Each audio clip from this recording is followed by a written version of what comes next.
Hello friends, welcome to TC the concept channel clear the doubt.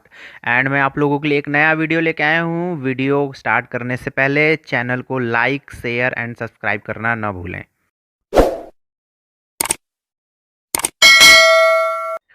Hello friends, welcome back to my channel, The Concept Clear the Doubt, and today we are discuss about the topic chapter number 2 polynomial। ठीक है, तो polynomial में जो है हम बहुत सारी चीजें सीखेंगे। ठीक है, तो वीडियो स्टार्ट करने से पहले चैनल को लाइक शेयर एंड सब्सक्राइब करना ना भूलें। ठीक है, तो चलो देखो क्या दिया हुआ है। पॉलिनोमियल्स में हमारे पास कुछ कॉन्सेप्ट दिए हुए हैं। पहले हम बेसिक कॉन्सेप्ट को समझेंगे, इसके बाद जो है चीजों को स्टार्ट करेंगे। ठीक है, तो सबसे पहले पॉलिनोमियल्स को समझने के लिए हम लोग क्लास 8th में जो है प्रीवियस टॉपिक्स के बारे में जो है हमारे सामने पहले ही आ चुका है पॉलिनोमियल। तो वो ये जो है पॉलिनोमियल वो एक पार्ट ऑफ एल्जेब्रिक एक्सप्रेशंस है। तो एल्जेब्रिक एक्सप्रेशंस को जानने के लिए सबसे पहले हमें जानना होगा कि कांस्टेंट क्या होता है। तो कांस्टेंट जानने के लिए कांस्टेंट क्या होता है, कांस्टेंट का मतलब है कि ऐसे सिंबल्स जिनकी वैल्यू क्या हो, फिक्स हो, यानी कि फिक्स वैल्यू कह सकते हैं। यानी कि ऐसे सिंबल्स जिनकी वैल्यू फिक्स हो वो हमारे क्या कहलाते हैं, कांस्टेंट कहलाते हैं। जैसे कि सारे नंबर्स, एग्जांपल में हम नंबर्स ले लें, 5 ले लें, -7 ले लें, है ना, जितने भी तरह के नंबर्स हैं। हाँ, पाई पाई भी हमारा एक तरह का हमारे पास जो है कांस्टेंट वैल्यू में आती है। पाई की वैल्यू हमारी क्या होती है, 22/7 एग्जैक्ट फिक्स होती है, या फिर 3.14 कह ले। ठीक है, तो ये भी हमारा फिक्स है।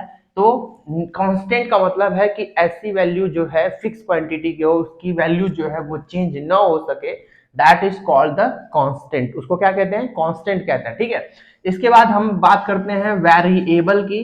तो वेरिएबल क्या होता है, वेरिएबल जो है वो ऐसी वैल्यू होती हैं जो फिक्स नहीं होती हैं। तो नॉट फिक्स वैल्यू, यानी कि जिनकी वैल्यू जो है वो फिक्स नहीं होती है। अकॉर्डिंग टू क्वेश्चन जो है वो वैल्यूज क्या होती हैं, चेंज होते हैं। तो जितने भी सैंबल्स हैं जिनकी वैल्यू फिक्स नहीं होती है, अकॉर्डिंग टू क्वेश्चन अलग अलग सैंबल्स के अलग अलग वैल्यूज देते रहता है, तो उन्हें हम बोलते हैं वेरिएबल्स। जैसे हम एक्स ले लें, यानी कि ऑल अल्फाबेट ले लें, वाई ले लें, ए ले लें, डॉट डॉट डॉट, हम कोई भी ले लें, या फिर किसी तरह का फॉर्मूला ले लें, या ठीक है, तो area is equal to length into breadth ले लें, है ना। इस तरह के हमारे स्टेटमेंट हो, चाहे हम सरकमफ्रेंस का ले लें, c is equal to 2 pi r ले लें, है ना। तो इसमें जितने भी हमारे जो हमारा फॉर्मूले को शो करता है वो एक तरह का वेरिएबल है। और आगे हमारे जितने भी तरह के अननोन क्वांटिटीज हैं जो अलग अलग सिंबल्स के लिए यूज होते हैं, अलग अलग क्वांटिटीज के लिए यूज होते हैं, वो हमारे क्या हैं, जो है वो भी वेरिएबल है। और कुछ वैल्यूज ऐसी होती हैं फॉर्मूले में जो फिक्स होती हैं, उन्हें हम कांस्टेंट वैल्यू कहते हैं। जैसे 2 और पाई, 2 एंड पाई जो है वो क्या है, हमारे पास फिक्स क्वांटिटी की वैल्यूज हैं, तो उन्हें वो हम बोलेंगे वो कांस्टेंट है। ठीक है, तो ये दो चीजें जो है वो क्लियर रहनी चाहिए कि कांस्टेंट क्या होता है और वेरिएबल क्या होता है। ठीक है, तो अब हम बात करते हैं अलजेब्रिक एक्सप्रेशन की।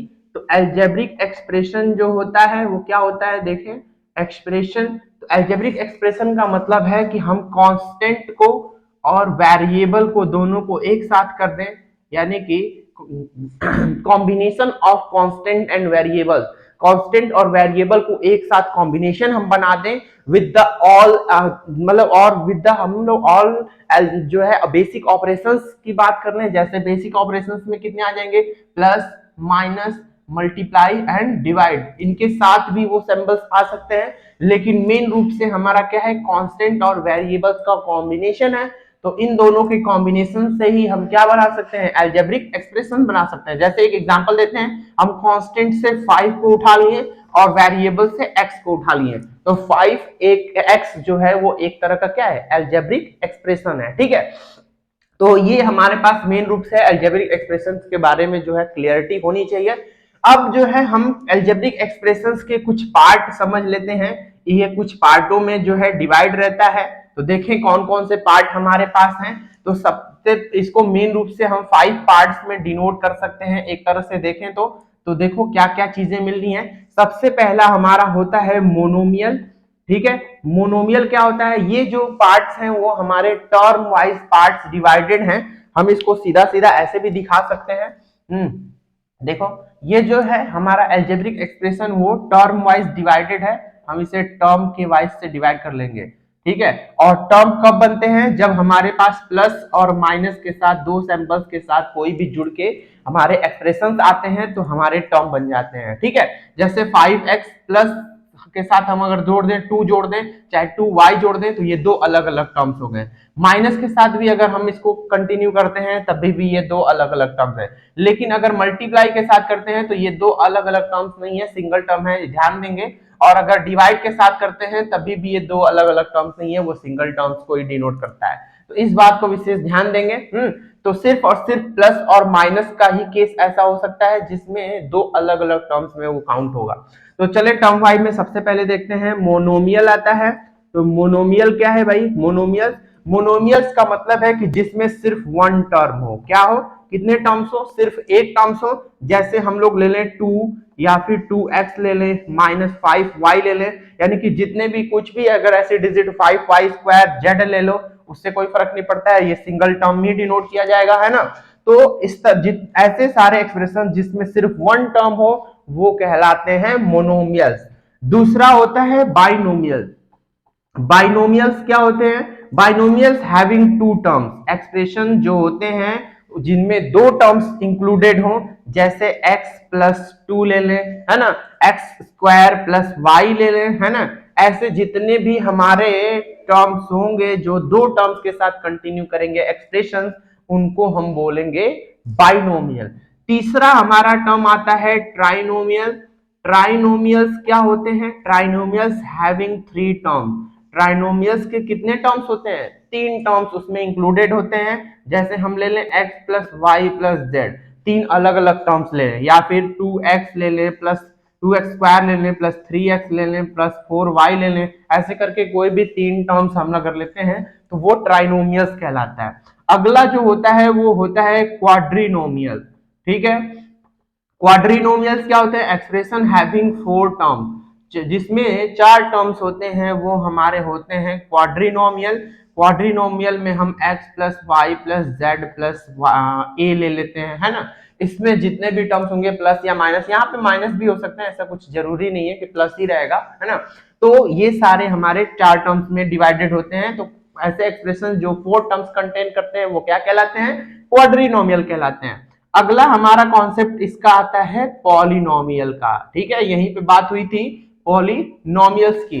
तो पॉलिनोमियल क्या होता है, अब एक्सप्रेशन हैविंग, अब देखो इसमें सेम चीज है। पॉलिनोमियल में क्या होता है कि सिर्फ मोनोमियल को छोड़ के बाकी हमारे जितने भी टर्म्स आते हैं क्वाड्रिनोमियल तक, यानी बाइनोमियल, ट्राइनोमियल और क्वाड्रिनोमियल, ये सारे ही क्या कहलाते हैं, पॉलिनोमियल कहलाते हैं। यानी कि टू टर्म्स और plus more than two terms, more than two terms, यानी कि एक्सप्रेशन हैविंग टू टर्म्स और टू और more than two terms is called the polynomials. ठीक है, यानी कि इसमें बाइनोमियल भी आ जाएगा, ट्राइनोमियल भी आ जाएगा और क्वाड्रिनोमियल भी आ जाएगा। ये तीनों ही हमारे जो है पॉलिनोमियल्स में आ जाएंगे। ठीक है, तो मेन रूप से हमको पढ़ना है इसमें पॉलिनोमियल्स के बारे में ही पढ़ना है।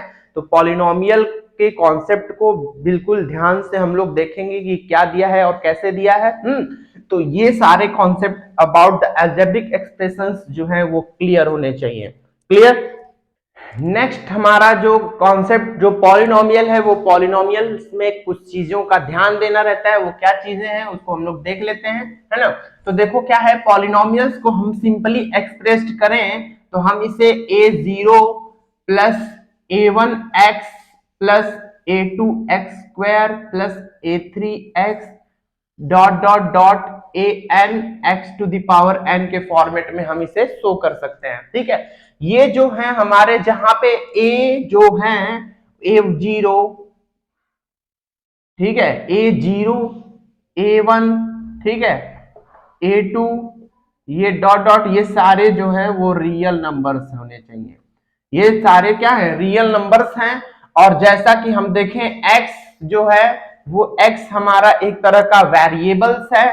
ठीक है, इस जो पॉलिनोमियल ऑफ x है ये, और इसमें x की जो क्वांटिटीज हैं वो सारी जो है वो क्या है, हमारे पास जो है वेरिएबल्स हैं। ठीक है, तो पॉलिनोमियल का फॉर्मेट ये होना चाहिए जहां पे जो है n n जो है वो एक नॉन नेगेटिव इंटीजर होना चाहिए, नॉन नेगेटिव इंटीजर, ठीक है, नॉन नेगेटिव इंटीजर होना चाहिए। इसका मतलब कि हम बेसिक रूप से बात अगर ये कर लें कि जो हमारी x जो वेरिएबल होती है उसकी जो पावर होती है वो नेगेटिव नहीं होनी चाहिए पॉलिनोमियल में। नॉन नेगेटिव का मतलब है वो नेगेटिव नहीं होना चाहिए। अगर मैं बोलूं कि x to the power -2 plus 2 ये एक पॉलिनोमियल है कि नहीं है, तो ये एक पॉलिनोमियल नहीं है, ठीक है।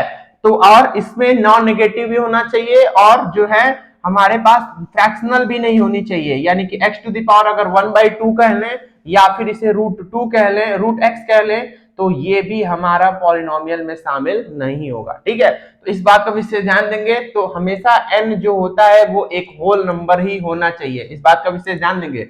n जो है यानी कि जो पावर है, पावर इसको हम लोग n न लिख के पावर अगर लिख दें तो कोई दिक्कत नहीं होनी चाहिए। पावर, तो जो पावर्स होती हैं वेरिएबल्स की, वो पावर वेरिएबल्स की सिर्फ, ध्यान देना भाई, हमारे पास जो है ये a1 a2 जो है वो डिजिट्स हैं, वो हमारे कांस्टेंट वैल्यूज हैं, वो वैल्यू माइनस प्लस हो सकती हैं, पावर जो है वो माइनस प्लस कुछ भी हो सकती हैं, लेकिन जो x है वेरिएबल्स है यानी जिसका पॉलिनोमियल है वो वैल्यू कभी भी नेगेटिव नहीं होनी चाहिए और न ही फ्रैक्शनल होनी चाहिए, ये दो चीजें बिल्कुल नहीं होनी चाहिए, ठीक है। तो ये ओवरऑल पॉलिनोमियल का कॉन्सेप्ट है। पॉलिनोमियल्स में हम डिग्री के हिसाब से जो है पॉलिनोमियल्स को डिवाइड कर देते हैं। तो डिग्री, डिग्री के हिसाब से हम पॉलिनोमियल को, अब डिग्री से पहले एक और चीज थोड़ा सा डिस्कशन कर लेते हैं, standard form, standard form of the polynomial क्या होता है। स्टैंडर्ड फॉर्म जो होता है पॉलिनोमियल का, यानी कि कोई भी हमारा पॉलिनोमियल है अगर असेंडिंग में और चाहे डिसेंडिंग में, इसको ऑब्लिक लगा लेते हैं, असेंडिंग में चाहे डिसेंडिंग में अगर कोई भी पॉलिनोमियल्स जुड़े हुए हैं तो उनको हम लोग स्टैंडर्ड फॉर्म कह लेंगे। जैसे हमारे पास है x plus x cube plus x square plus x to the power 4। देखो तो हमारे पास जो है इसमें जो भी हमारे पास है वो अरेंज फॉर्मेट में नहीं है, तो हम इसे अरेंज कर लेंगे, x plus x square plus x cube plus x to the power 4, या तो इसे हम क्या कर ले असेंडिंग ऑर्डर में कर लें, ठीक है तो या फिर डिसेंडिंग ऑर्डर में कर लें, x to the power 4 plus x cube plus x square plus x, यानी कि ये दोनों ही हमारे पॉलिनोमियल्स के स्टैंडर्ड फॉर्मेट में आएंगे। क्लियर है ना बात, यानी कि पॉलिनोमियल्स के जो टर्म्स हैं उसको असेंडिंग में या चाहे डिसेंडिंग में हम अरेंज कर देते हैं तो वो जो है हमारा स्टैंडर्ड फॉर्म कहलाता है। क्लियर। इसके बाद हम पॉलिनोमियल्स की बात करें,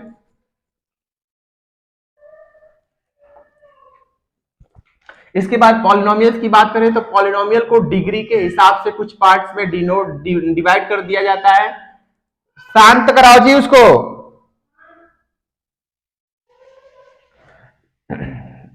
पॉलिनोमियल को हम देखें तो पॉलिनोमियल को हम डिग्री के हिसाब से जो है कुछ पार्ट्स में डिवाइड कर देते हैं। देखते हैं क्या क्या हमारे पास होती हैं।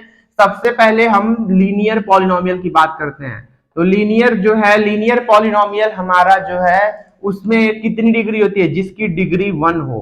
किसकी डिग्री क्या हो, डिग्री जो है वो 1 हो, तो वो हमारा क्या है, लीनियर पॉलिनोमियल है। और इसका स्टैंडर्ड फॉर्मेट होता है ax प्लस बी। ठीक है, क्या होना चाहिए, ax प्लस बी होना चाहिए, where a is not equal to 0, जहां पे a जो है वो 0 नहीं होनी चाहिए। तो देखो क्या है हमारे पास, जो है हाईएस्ट डिग्री x के पावर कितनी है, वो 1 है, यानी कि ये एक तरह का क्या है, लीनियर पॉलिनोमियल है। ठीक है, दूसरा हमारा, अब डिग्री क्या होती है, डिग्री भाई जो हाईएस्ट पावर होती है वेरिएबल की वही हमारी डिग्री होती है। डिग्री का मतलब हम ले सकते हैं हाईएस्ट पावर,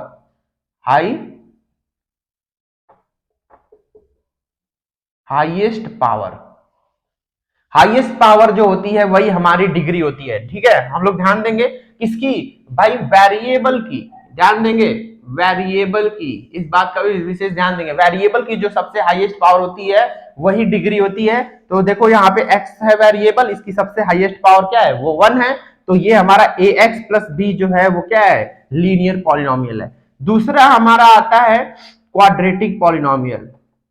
क्वाड्रेटिक पॉलिनोमियल क्या होता है, क्वाड्रेटिक पॉलिनोमियल की अगर बात करें तो क्वाड्रेटिक की जो डिग्री होती है वो होती है 2। क्वाड्रेटिक की जो डिग्री होती है वो होती है 2। इसका standard format a x square plus b x plus c होता है, जहां पे a is not equal to 0 होना चाहिए। ठीक है, a is not equal to 0 होना चाहिए। ठीक है, इसके बाद तीसरा हमारा जो होता है वो होता है क्यूबिक पॉलिनोमियल। क्यूबिक पॉलिनोमियल की जो डिग्री होती है वो होती है 3। इसमें देखें अगर इसका standard format a x cube plus b x square plus c x और प्लस डी, और इसमें भी a is not equal to 0। अब भाई a is not equal to 0 क्यों होता है? अगर हम a के जगह 0 रख देंगे तो ये पूरा टर्म 0 हो जाएगा, यानी ये क्या बन जाएगा, ये क्वाड्रेटिक बन जाएगा। अगर क्वाड्रेटिक में देखें इसको 0 रख देंगे तो ये लीनियर बन जाएगा, है ना। तो इस तरह से हम अगर लीनियर में रख देंगे तो वो कांस्टेंट बन जाएगा। ठीक है, इसलिए हम लोग जो है a को 0 नहीं रख सकते हैं। तीसरा जो चौथा जो हमारा होता है वो होता है बाई क्वाड्रेटिक। बाई क्वाड्रेटिक क्या होता है भाई? बाई क्वाड्रेटिक की जो डिग्री होती है वो होती है हमारे पास 4।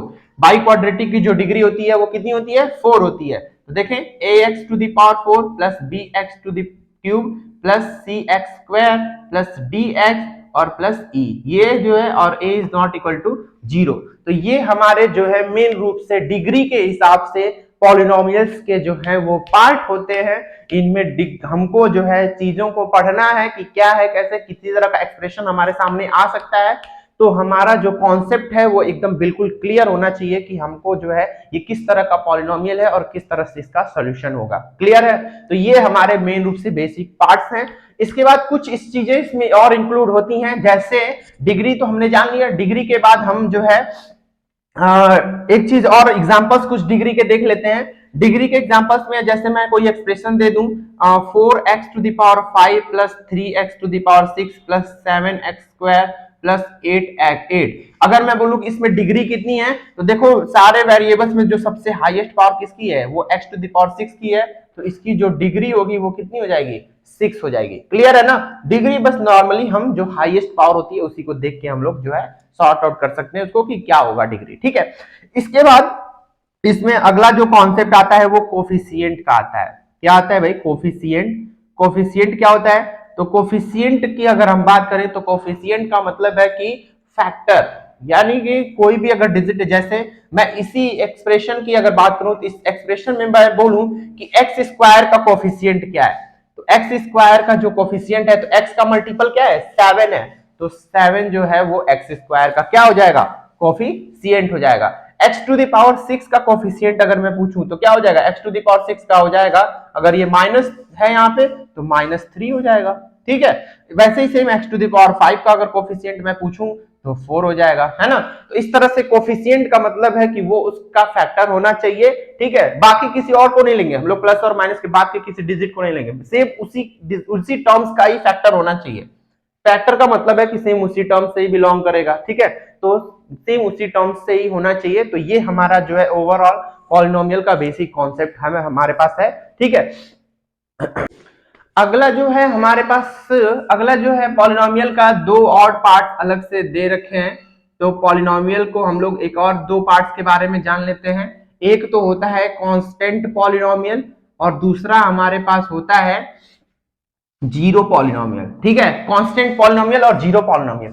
कांस्टेंट पॉलिनोमियल क्या है? कांस्टेंट पॉलिनोमियल में कोई भी कांस्टेंट अगर हम रख दें, यानी कि ये, इसके पहले डिग्री की बात कर रहे हैं, तो कांस्टेंट पॉलिनोमियल की जो डिग्री होती है वो होती है 0। ठीक है, कांस्टेंट पॉलिनोमियल की जो डिग्री होती है वो होती है 0, यानी कि 0 है इसका मतलब कि कोई भी हमारा कांस्टेंट नंबर, जैसे हमने 9 लिख दिया, 9 को अगर हमें x के पावर में डिनोट तो 9 into x to the power 0 हम डिनोट कर सकते हैं। क्यों? इसकी डिग्री 0 क्यों होती है देख लो यहाँ पे। अगर सिर्फ 9 लिखा है तो 9 को हम लोग नॉर्मली क्या एक्सप्रेस कर सकते हैं? 9 into x to the power 0। और हम जानते हैं कि जो है एक्सपोनेंट का कॉन्सेप्ट होता है कि किसी भी डिजिट, किसी भी बेस के पावर अगर 0 है तो वो उसकी वैल्यू क्या हो जाती है? 1 होती है। तो 9 इंटू 1 कितना हो जाएगा? 9 ही हो जाएगा, है ना। तो ये हमारा एक तरह का क्या हो गया, जो है कांस्टेंट पॉलिनोमियल हो गया। सेम ऐसे ही अब जीरो पॉलिनोमियल की अगर बात करें तो जीरो पॉलिनोमियल की जो डिग्री होती है वो नॉट डिफाइन होती है। इसकी जो डिग्री होती है वो नॉट डिफाइन होती है। ठीक है, इसकी डिग्री नॉट डिफाइन होती है और इसमें सिर्फ और सिर्फ एक वैल्यू आती है, वो होती है 0, बाकी कुछ भी नहीं होता इसमें, ध्यान देना। इसीलिए इसकी वैल्यू जो है, इसकी डिग्री जो होती है वो नॉट डिफाइन होती है। तो सिर्फ जीरो ही इसमें आता है, कहीं भी कोई भी वैल्यू सिर्फ नॉर्मल जीरो लिखा हुआ है इसका मतलब कि वो एक जीरो पॉलिनोमियल है। ठीक है, अगला अगला हम कॉन्सेप्ट देखेंगे वैल्यू ऑफ द पॉलिनोमियल की। Value of polynomial, value of polynomial क्या होता है, और दूसरा हम कॉन्सेप्ट सीखेंगे जीरोज ऑफ पॉलिनोमियल की। जीरोज ऑफ पॉलिनोमियल, ठीक है। सबसे पहले हम वैल्यू ऑफ पॉलिनोमियल के बारे में देख लेते हैं। वैल्यू ऑफ पॉलिनोमियल क्या होता है, कैसे होता है। पॉलिनोमियल को सबसे पहले हम एक्सप्रेस अगर करना चाहें तो देखो, पॉलिनोमियल जिस भी टर्म में होता है उसको हम लोग वैसे डिनोट कर सकते हैं। जैसे हम p ऑफ x अगर डिनोट कर रहे हैं तो p ऑफ x का मतलब हो गया, अगर ये जो p है वो पॉलिनोमियल को डिनोट करता है, फंक्शन को डिनोट करता है, और ये x जो है वो उसके वेरिएबल को डिनोट करता है। यानी कि इसका मतलब कि जो आगे पॉलिनोमियल होगा वो सिर्फ और सिर्फ x के टर्म में होगा। जैसे हम ले लें x square plus 5x plus 3, ये हमारा एक तरह का क्या हो गया, एक्सप्रेशन हो गया, एक तरह का पॉलिनोमियल हो गया, और ये इसके सारे टर्म्स क्या हैं, वो x में है। अगर सेम ऐसे ही अगर p ऑफ y रहता है यहाँ पे तो सारे एक्सप्रेशन में जो वेरिएबल्स होते हैं वो y होते हैं। ठीक है, z रहता है तो z होते हैं। तो ये एक्सप्रेशन है पॉलिनोमियल का। वैल्यू ऑफ पॉलिनोमियल का मतलब है कि at x is equal to 2, अगर हम x इज इक्वल टू 2 पे वैल्यू ऑफ पॉलिनोमियल निकालें, इसका मतलब क्या है कि इस x की वैल्यू 2 रखेंगे अगर पॉलिनोमियल में, हर जगह जहां पे भी x आ रहा है वहां पे 2 रख दो, तो जो भी वैल्यू आएगी वो वैल्यू ऑफ द पॉलिनोमियल होगी। यानी कि p ऑफ, देखो x है तो x के जगह मैंने क्या बोला था, जहां पे भी x है वो हर जगह 2 रख देना है। तो p ऑफ 2 हो जाएगा x स्क्वायर मतलब 2 का स्क्वायर प्लस 5 इंटू एक्स का हो गया 2 और प्लस 3, यानी 2 टू दी पावर 4, 5 टू जा 10 और 3 कितना हो गया 4 और 3 7 और 10 17। ये है वैल्यू ऑफ पॉलिनोमियल। बात एकदम क्लियर होनी चाहिए, एकदम क्लियर होनी चाहिए कि अगर p ऑफ x की जो p ऑफ x का अगर कोई पॉलिनोमियल है, इसमें x is equal to alpha अगर रखें तो p ऑफ अल्फा जो होगा वो वैल्यू ऑफ पॉलिनोमियल होगा। p ऑफ अल्फा का मतलब है कि जब हम वैल्यू रखेंगे तो जो वैल्यू आएगी वो p ऑफ अल्फा ही है एक तरह से, और वो वैल्यू ऑफ पॉलिनोमियल कहलाएगी। क्लियर है ना, ये चीजें एकदम क्लियर होनी चाहिए कि क्या है और कैसे है। ठीक है, कोई भी प्रॉब्लम नहीं होनी चाहिए। देख लो वैल्यू ऑफ पॉलिनोमियल को। वैल्यू ऑफ पॉलिनोमियल का मतलब है कि यहाँ पे कोई जो भी वेरिएबल होगा उसकी एक वैल्यू दे देगी, और उस वैल्यू को उठा के रखना होगा। ये इस टर्म में भी दे सकता है, और वो ऐसे भी पूछ सकता है कि p ऑफ जो है 2 पे जो है वैल्यू निकालो। p ऑफ 2 का मतलब ही है x इज इक्वल टू 2 रखना है तुम्हें। p ऑफ 2 का मतलब है x इज इक्वल टू 2 रखना है, -2 है तो -2 रखना है, 3 है तो 3 रखना है। इस तरह के जितने भी कॉन्सेप्ट हैं उसको वैसे ही हम लोग रख के सॉल्व करेंगे। इसके बाद अगला जो कॉन्सेप्ट आता है वो होता है जीरो पॉलिनोमियल। ठीक है,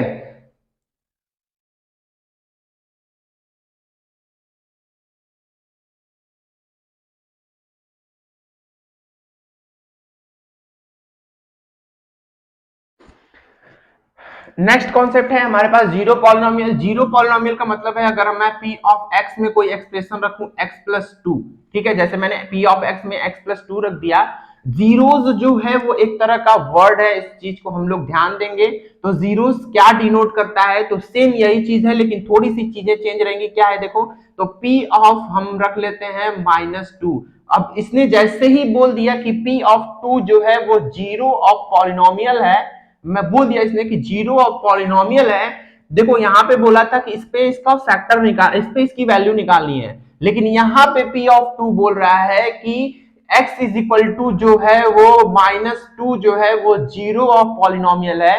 तो इसका मतलब कि उस पॉलिनोमियल में अगर वैल्यू रखेंगे तो वो जीरो कर देगा। देखते हैं भाई, तो p ऑफ -2 रखते हैं तो देखो x के जगह क्या रख देना है, -2 रख देना है, और ये हो गया +2, यानी कि वैल्यू क्या हो गई, जीरो आ गई। ये ऑलवेज जीरो आ जाएगा। देखो यहाँ पे कोई ना कोई वैल्यू आएगी, और यहाँ पे जैसे ही उसने बात किया कि ये जो है वो टर्म्स जीरोस है, तो जीरो जैसे ही वो वर्ड आएगा जीरो, तो वो उस पूरे इक्वेशन को क्या कर देगा, जीरो कर देगा। इसीलिए हम इसको जीरो ऑफ पॉलिनोमियल कहते हैं। भाई कॉन्सेप्ट एकदम क्लियर होना चाहिए, किसी तरह की जो है डाउट्स नहीं रहने चाहिए कि जीरोस ऑफ पॉलिनोमियल क्या होता है। तो जीरो ऑफ पॉलिनोमियल वो होता है जिसको हम पॉलिनोमियल में रखें तो उस पूरे पॉलिनोमियल को वो क्या कर दे, जीरो कर दे। अब जीरो तो बहुत सारे हो सकते हैं, कोई भी प्रॉब्लम नहीं होनी चाहिए।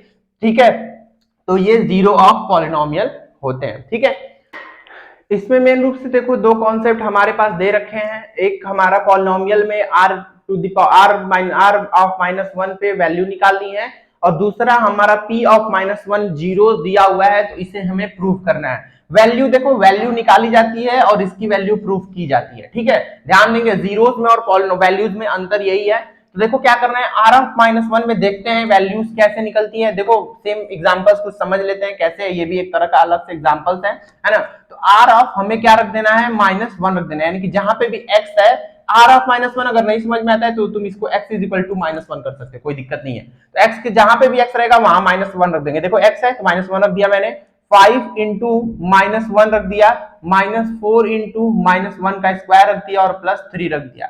अब देखो यहाँ पे क्या आ जाएगा, ये माइनस फाइव हो गया, ये कितना हो गया माइनस फोर हो गया, और ये हो गया प्लस थ्री। तो देखो फाइव फोर माइनस नाइन हो गया और प्लस थ्री हो गया, कितना आ जाएगा भाई बोलो, तो क्या हो जाएगा माइनस सिक्स। तो माइनस सिक्स जो हो गई वो वैल्यू हो गई, क्लियर है ना, वैल्यू ऑफ पॉलिनोमियल हो गई किस पे, आर ऑफ माइनस वन पे, यानी कि x is equal to minus one पे। सेम ऐसे अगर बोला है ये जीरोस है तो चलो रखते हैं, देखते हैं क्या मिल रहा है। तो जहां पे भी एक्स है माइनस वन रख देंगे, तो ये देखो माइनस वन का क्यूब, तो टू इंटू माइनस वन का square, minus five into minus one और माइनस सिक्स। देखते हैं क्या मिल रहा है, ये हो गया माइनस वन, ठीक है, और ये क्या हो जाएगा प्लस टू, ये हो गया प्लस फाइव और माइनस सिक्स। देखो तो ये कितना माइनस वन और माइनस सिक्स हो गया माइनस सेवन, और ये हो गया फाइव और टू प्लस सेवन। देखो माइनस सेवन और प्लस सेवन क्या होता है जीरो। देखो दोनों एग्जांपल एकदम क्लियर है, एकदम डाउट कोई नहीं होनी चाहिए कि जीरोस ऑफ पॉलिनोमियल क्या होता है और वैल्यू ऑफ पॉलिनोमियल कैसे निकलता है। ठीक है, दोनों में कोई कंफ्यूजन नहीं होनी चाहिए, क्लियर। तो ये जो है हमारा दो अलग अलग एग्जांपल है, उस दोनों को अच्छे से समझ लो। ठीक है, नेक्स्ट हमारा जो कॉन्सेप्ट है वो है रिमाइंडर थ्योरम। रिमाइंडर थ्योरम में हमें किन बातों का विशेष रूप से ध्यान देना है। रिमाइंडर थ्योरम में सबसे पहले हम डिवीजन एल्गोरिथम हम लोग ध्यान देंगे। डिवीजन एल्गोरिथम क्या है, डिवीजन एल्गोरिथम में हम लोग सबसे पहले जानते हैं कि dividend is equal to divisor into quotient और प्लस रिमाइंडर होता है। भाई सभी लोग को पता है डिवीजन एल्गोरिथम में जो है हमारा ये चीजें होती है, dividend is equal to divisor into quotient plus reminder.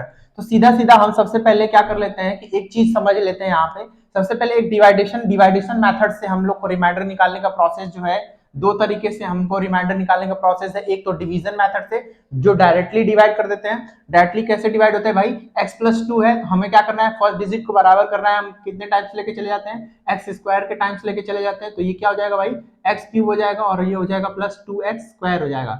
Minus लगा लेते हैं, ये कैंसिल हो गया, ये हो गया हमारे पास minus x square plus two x हो गया। ठीक है, माइनस एक्स के टाइम एक्स टाइम लेके चले जाते हैं तो ये हो गया माइनस एक्स स्क्वायर और माइनस टू एक्स हो गया। अब देखो यहाँ पे प्लस हो गया, ये प्लस हो गया, ठीक है। तो ये देखो ये कैंसिल हो गया, टू और टू कितना हो गया, ये फोर एक्स और प्लस थ्री हो गया।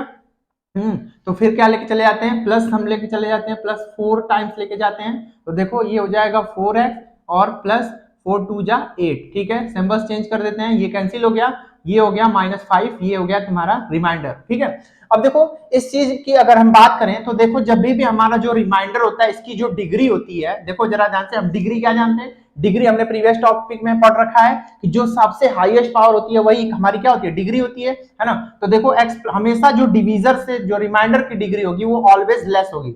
देखो डिग्री ऑफ हो जाएगा हमारे पास आर ऑफ एक्स, यानी कि जो रिमाइंडर है is always less than degree of किसके जो है हमारे पास क्यू ऑफ एक्स, यानी जो क्वोशिएंट होगा उससे हमारा जो है सॉरी डिवीजर लेते हैं, यानी कि हम डी ऑफ एक्स ले लेते हैं या फिर एक्स प्लस टू जो भी लेंगे। तो हमेशा जो रिमाइंडर हमारा आएगा उसकी डिग्री जो है ऑलवेज जो है बड़ी होगी किससे, रिमाइंडर की डिग्री से। इस बात का विशेष ध्यान देंगे, ये हमको काम करेगा। तो चलो रिमाइंडर थ्योरम में हमारे पास क्या दिया हुआ है, तो ले लेते हैं, लेट पी ऑफ एक्स जो है यानी polynomial divided by x minus alpha कर लेते हैं, एंड क्यू ऑफ एक्स को क्वोशिएंट ले लेते हैं एंड आर ऑफ एक्स को रिमाइंडर ले लेते हैं। तो बाय डिवीजन एल्गोरिथम हम लोगों को क्या मिल जाएगा बताओ भाई, P of x is equal to क्या हो जाएगा, देखो एक्स माइनस अल्फा और इंटू क्यू ऑफ एक्स, यानी कि डिवीजर इंटू क्वेसेंट और plus remainder R of x. ठीक है, तो देखो हमारे पास ये जो है, हमारे पास क्या है, डिवीजन, ये हमारे पास रिमाइंडर थ्योरम के लिए डिवीजन एल्गोरिथम हो गया। अब देखो सीधा सीधा फॉर्मेट, जैसा कि हम जानते हैं कि डिग्री ऑफ, जैसा कि हमने बताया, डिग्री ऑफ जो है x minus degree of R of x जो है इज लेस देन क्या चीज, डिग्री ऑफ किसके, degree of x minus alpha के। ठीक है, अब जैसा कि देखो यहाँ पे एक्स माइनस अल्फा की डिग्री कितनी है, तो लिख लो सिंस एक्स माइनस अल्फा की डिग्री जो है, degree of x minus alpha जो है वो 1 के क्या है, बराबर है। यहाँ पे एक्स की सबसे हाईएस्ट पावर कितनी है, वो 1 है, तो 1 हो जाएगी। तो देखो जरा, तो फिर क्या मिल जाएगा हम लोगों को, मिल जाएगा degree of R of x जो है वो ग्रेटर लेस हो जाएगी किसके, 1 के। तो 1 से छोटा डिजिट क्या होता है भाई, 1 से छोटा डिजिट जो है आर ऑफ एक्स की वैल्यू जो है हो गई, वो हो गई 1। ठीक है, तो देखो x की जो सबसे मैक्सिमम डिग्री होगी, x की डिग्री, सॉरी डिग्री x की कितनी हो जाएगी, 1 हो जाएगी, है ना। तो सॉरी कितनी हो जाएगी, 0 हो जाएगी। और देखो डिग्री ऑफ लेस देन क्या चीज, लेस देन 1, तो degree of R of x कितना हो जाएगा, वो 0 हो जाएगा। तो देखो इस हिसाब से हमको क्या मिल जाएगा, P of x is equal to x minus alpha और इंटू क्यू ऑफ एक्स और प्लस आर। अब इसकी डिग्री अगर हम 0 लगा देंगे तो कितना हो जाएगा, इंटू 1, यानी कि हमको क्या मिल जाएगा, आर ही मिल जाएगा, है ना। तो आर ही मिल जाएगा। अब रख लेते हैं put x is equal to alpha both side, हम बोथ साइड में रख लेते हैं x is equal to alpha, तो क्या मिल जाएगा, P of alpha is equal to alpha minus alpha और इंटू क्यू ऑफ अल्फा और प्लस आर। ठीक है, तो देखो ये हमारा टर्म्स क्या हो जाएगा, पूरा 0, ये कैंसिल हो गया। तो P of alpha is equal to हमको क्या मिल जाएगा, आर, और यही हमारा क्या है, रिमाइंडर है, यही हमारा क्या है, रिमाइंडर है। तो इस बात का विशेष रूप से हम ध्यान देंगे कि हमें करना क्या है। तो रिमाइंडर थ्योरम में जो है हमें P of alpha is equal to R, यानी कि जब भी कोई भी वैल्यू पूछे, जैसे यही हमारे पास इक्वेशन दिया हुआ है, x cube plus x square plus 2x और प्लस 3 पे ही चेक कर लेते हैं। तो x प्लस 2 ये डिवाइड कर रहा है ना। तो सबसे पहले यहां से इसको 0 से इक्वेट करेंगे, तो x इज इक्वल टू क्या हो जाएगा, -2। अब p ऑफ -2 की जो वैल्यू हम रखेंगे इसमें, तो जो हमारी वैल्यू आएगी वही हमारा क्या हो जाएगा, रिमाइंडर हो जाएगा। इसका कहने का मतलब यही है भाई। तो हमेशा जब भी हमारे पास जो डिवाइड करने के लिए हमारे पास डिवीजर होता है, उसको 0 से इक्वेट करेंगे और 0 से इक्वेट करके हम एक क्या निकाल लेंगे, जो है वैल्यू निकाल लेंगे वहां से x की, और उसको उठा के हमें पुट कर देना है अपने पॉलिनोमियल में। ठीक है, तो क्या हो जाएगा, देखो -2 का क्यूब प्लस -2 का स्क्वायर प्लस 2 इंटू -2 और प्लस 3। देखो क्या मिल जाएगा, 2 2 जा 4 2 जा -8 और प्लस 2 2 जा 4 और ये हो गया -4 और प्लस 3। ये देखो कैंसिल हो गया, -8 और प्लस 3 क्या आ जाएगा, -5। देखो दोनों रिमाइंडर हमारे क्या है, सेम है। तो ये हमारे पास दो प्रोसेस हैं रिमाइंडर्स निकालने के। एक तो रिमाइंडर थ्योरम से हम डायरेक्टली रिमाइंडर निकाल सकते हैं विदाउट एक्चुअल डिवीजन। क्या करना है हमें, सबसे पहले जो डिवीजर होगा उसको 0 से इक्वेट करना है, x की एक वैल्यू मिलेगी, उस x की वैल्यू अपने पॉलिनोमियल में रख देनी है, तो हमको डायरेक्टली क्या मिल जाएगा, रिमाइंडर मिल जाएगा। बिना डिवीजन, इतना बड़ा लॉन्ग डिवीजन करने की कोई जरूरत नहीं है। डायरेक्टली हम रिमाइंडर थ्योरम का यूज करके क्या कर सकते हैं, जो है हम डिवीजन को सॉल्व करके हम डायरेक्टली रिमाइंडर निकाल सकते हैं। क्लियर। इसमें नेक्स्ट देख लेते हैं। इसमें दो तरह के हमारे, सबसे पहले इसमें नेक्स्ट हमारा कॉन्सेप्ट है फैक्टर थ्योरम। फैक्टर थ्योरम में हमारे पास दो कॉन्सेप्ट हैं, एक P of alpha is equal to 0 हो, देन क्या हो जाएगा, x minus alpha is factor of P of x हो जाएगा, और दूसरा कॉन्सेप्ट है x minus alpha is factor of P of x, then P of alpha is equal to 0 हो जाएगा। अब चलो ध्यान से देखो, जैसा कि हम जानते हैं कि फैक्टर थ्योरम है, तो फैक्टर का मतलब क्या होता है कि जैसे अगर मान लो कि कोई भी हमारा इक्वेशन दिया हुआ है, जैसे मैं एक सिंपल सा ले लेता हूं, x square minus 3x, x square plus 3x और प्लस 2 ले लेते हैं, तो फैक्टर करते हैं, तो x square plus 2x plus x और प्लस 3 मिल जाएगा। x कॉमन ले लेंगे तो x प्लस 2 मिल गया, और प्लस 1 कॉमन ले लिए तो x प्लस 3 मिल गया, है ना। x प्लस 2 ले सकते हैं और x प्लस 1 ले सकते हैं, दोनों को 0 से इक्वेट करेंगे तो x इज इक्वल टू -2 हो जाएगा और x इज इक्वल टू -1 हो जाएगा। दो जीरोस हमको मिल जाएंगे, है ना।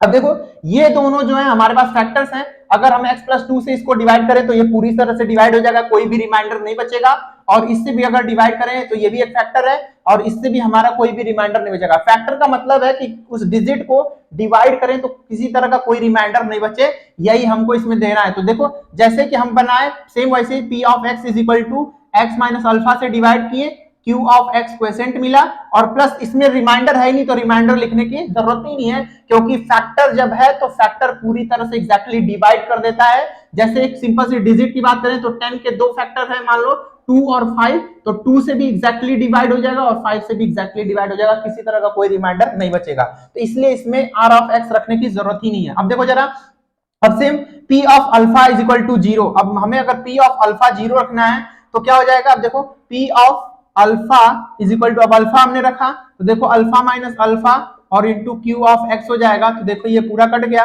तो P ऑफ अल्फा की जो वैल्यू हो जाएगी वो क्या हो जाएगी हमारे पास 0 हो जाएगी, यानी कि x की वैल्यू हमने क्या रखा है, देखो यहाँ पे same x minus alpha is equal to 0, तो x इज इक्वल टू क्या रखना है, हमें अल्फा रख देना है। तो जैसे ही हमने रखा तो P ऑफ अल्फा क्या हो जाएगा हमारे पास 0 हो जाएगा। क्लियर है ना भाई, देखो ध्यान से। अब जैसा कि हमें देखना है कि x माइनस अल्फा से हमें डिवाइड करना है, तो x माइनस अल्फा को 0 से इक्वेट करेंगे, और तो x की वैल्यू हमारे पास अल्फा आ गई, उठा के हम P ऑफ अल्फा रख के निकाल लेते हैं। तो जैसे ही हमने अल्फा रखा है पूरा का पूरा P ऑफ अल्फा क्या हो जाएगा हमारे पास 0 हो जाएगा, यानी कि ये जो x माइनस अल्फा है ये एक फैक्टर ऑफ पॉलिनोमियल होगा, फैक्टर ऑफ पॉलिनोमियल हमारे पास डेफिनेटली होगा ही होगा। अब देखो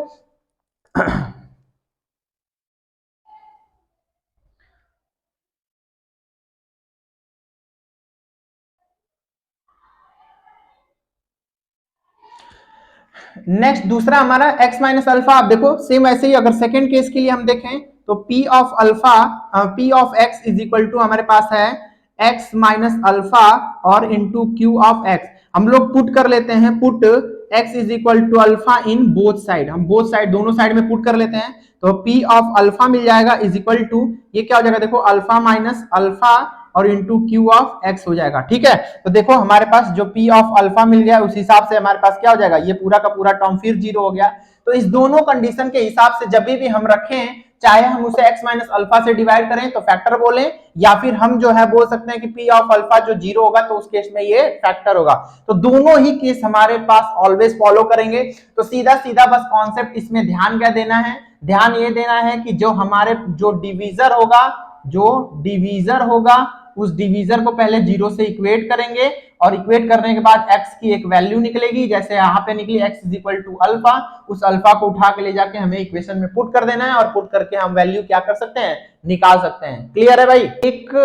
चलो नेक्स्ट एक एग्जांपल देख लेते हैं। एक एग्जांपल हमारे पास है फाइंड रिमाइंडर का।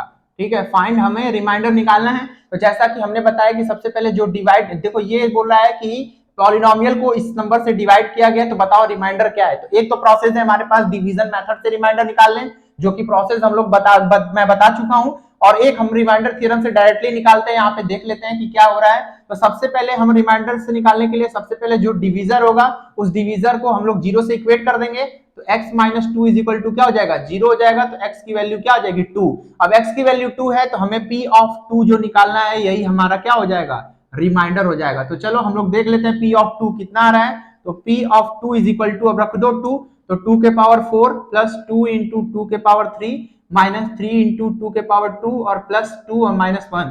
तो देखो 2 2 जा 4, 4 2 जा 8, 8 2 जा 16 और प्लस 2 2 जा 4, ये भी 16 हो गया, माइनस 2 2 जा 4, 4 3 जा 12 एंड प्लस 2 माइनस 1। तो देखो 16 16 32 हो गया, और देखो 12 और 1 13 हो गया, 13 में से 2 जाएगा माइनस 11 हो गया। ठीक है, तो देखो 2 में से 1 जाएगा 1 और ये हो गया 2 21। इसका जो रिमाइंडर आ गया वो हमारे पास क्या आ गया 21 आ जाएगा। डेफिनेटली जब भी ऐसा केस होगा जब ये डिवाइड एग्जैक्टली नहीं करेगा तो रिमाइंडर बचेगा, और रिमाइंडर थ्योरम का यूज जो है हम लोग कैसे कर सकते हैं इसको यहाँ पे तुम लोग देख सकते हो। ठीक है, नेक्स्ट हमारा कॉन्सेप्ट है, हमें ये शो करना है कि ये एक फैक्टर है। हमें क्या करना है, इसमें शो करना है कि ये एक फैक्टर, इसमें रिमाइंडर नहीं निकालना है। तो सेम प्रोसेस वही है, सबसे पहले हम g ऑफ x को 0 से इक्वेट करेंगे इसको फैक्टर मान के। तो भाई देखो क्या हो जाएगा, x जो है ये x plus 2 is equal to 0 हो गया, तो x की वैल्यू हो गई माइनस 2। अब हम p ऑफ 2 जो निकालेंगे माइनस 2 निकालेंगे, यही हमारे पास ये शो करेगा इसको। तो देखो चलो रख देते हैं, माइनस 2 के पावर 4 हो गया और माइनस 2 का स्क्वायर और माइनस 12 हो गया। देखो 2 2 जा 4, 4 2 जा 8, 8 2 जा 16 और माइनस 2 2 जा क्या हो गया 4 और माइनस 12 हो गया। अब देखो 16 और 12 और 4 कितना हो जाएगा 16, ये कितना आ गया 0। तो यानी इसका मतलब कि जब भी ये देखो ये इसका फैक्टर है तो एग्जैक्टली डिविजिबल होगा तो कोई भी रिमाइंडर नहीं बचेगा। तो इस बात का विशेष ध्यान देंगे, ये सीधा सीधा कॉन्सेप्ट भाई देख लो इस तरह से। तो नेक्स्ट ओवरऑल हमारे सारा कॉन्सेप्ट इस चैप्टर का क्लियर हो चुका है। अगर किसी तरह का कोई भी डाउट है, किसी तरह का कुछ भी है तो हम अपने कमेंट बॉक्स में जो है अपने क्वेश्चन को पुट अप कर सकते हो भाई। तो ये हमारा टोटल ओवरऑल कॉन्सेप्ट है। नेक्स्ट हम वीडियो जो है अगली वीडियो में जो है अगले टॉपिक को हम इंक्लूड करेंगे।